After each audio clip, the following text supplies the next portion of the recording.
कल हमने पढ़ा था वर्णमाला चैप्टर। वर्णमाला चैप्टर में हमने कल पढ़ा था वर्णमाला किसे कहते हैं, वर्ण किसे कहते हैं, ध्वनि किसे कहते हैं। तो गाइस भाषा की जो सबसे छोटी इकाई होती है वो ध्वनि कहलाती है, ध्वनि को ही हम वर्ण कहते हैं। और हमने डिस्कस किया था भाषा किसे कहते हैं। भाषा गाइस संस्कृत के भाष शब्द से मिलकर बना होता है। भाष का अर्थ होता है बोलना। और गाइस हमने पढ़ा था वर्णमाला किसे कहते हैं। वर्णमाला गाइस वर्णों के व्यवस्थित समूह को वर्णमाला कहते हैं। गाइस जो मानक हिंदी वर्णमाला होती है मूलतः उसमें उच्चारण के आधार पर हमारे 45 वर्ण होते हैं। 45 वर्ण होते हैं। इसमें 10 स्वर और 35 व्यंजन होते हैं। लेकिन लेखन के आधार पर गाइस सिर्फ 52 वर्ण होते हैं। इसमें 13 स्वर 35 व्यंजन कहलाते हैं और इसमें 4 संयुक्त स्वर होते हैं।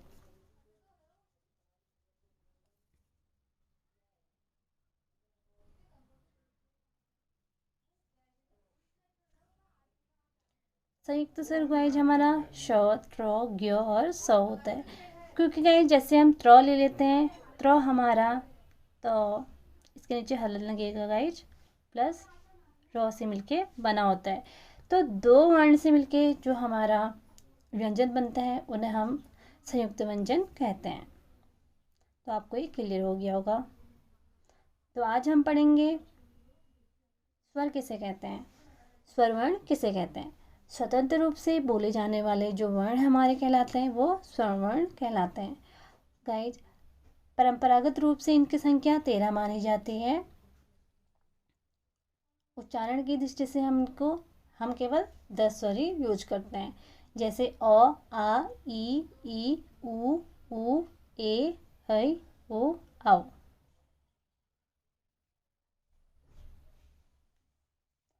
तो गाइज हम पढ़ेंगे स्वरों का वर्गीकरण। स्वरों का वर्गीकरण गाइज 2-3 टाइप से होता है और भी इसके टाइप्स हैं। तो सबसे पहले हम पढ़ेंगे मात्रा या उच्चारण काल के आधार पर। सबसे पहला जो हमारा है ह्रस्व स्वर। गाइज ह्रस्व स्वर में हमें इनके उच्चारण में कम समय लगता है। जैसे इसमें एक मात्रा का जो समय है वो लगता है, जैसे कि अ, ई, उ। दूसरा है गाइज हमारा दीर्घ स्वर। इनके उच्चारण में हमें ह्रस्व स्वर से भी अधिक समय लगता है।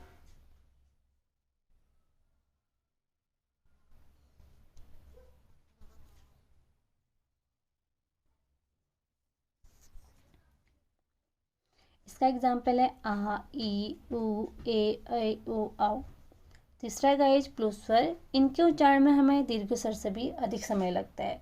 जैसे गाइज हम कभी किसी नाटक में संवाद में लोगों को देखते हैं, वो यूज करते हैं, जैसे है राम।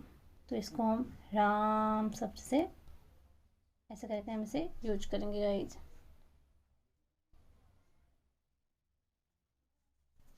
तो नेक्स्ट है दूसरा जो हमारा है वो है जीभ के प्रयोग के आधार पर। तो सबसे पहले जो जीभ के प्रयोग के आधार पर हम देखेंगे अग्र स्वर। तो स्वरों के उच्चारण में जीभ का जो अगला भाग, सबसे आगे का भाग जो हमारा यूज होता है वो हमारा अग्र स्वर कहलाता है। इसके एग्जाम्पल है ई, ए और ऐ।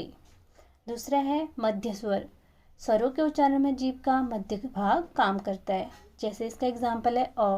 कई बार एग्जाम्स में ये पूछा जा चुका है गाइस, तो इसलिए इसे ध्यान रखिए। तीसरा है पश्च स्वर। जिन स्वरों के उच्चारण में जीभ का पश्च भाग काम करता है इसे हम पश्च स्वर कहते हैं। इसका एग्जाम्पल है आ, उ, ओ, औ।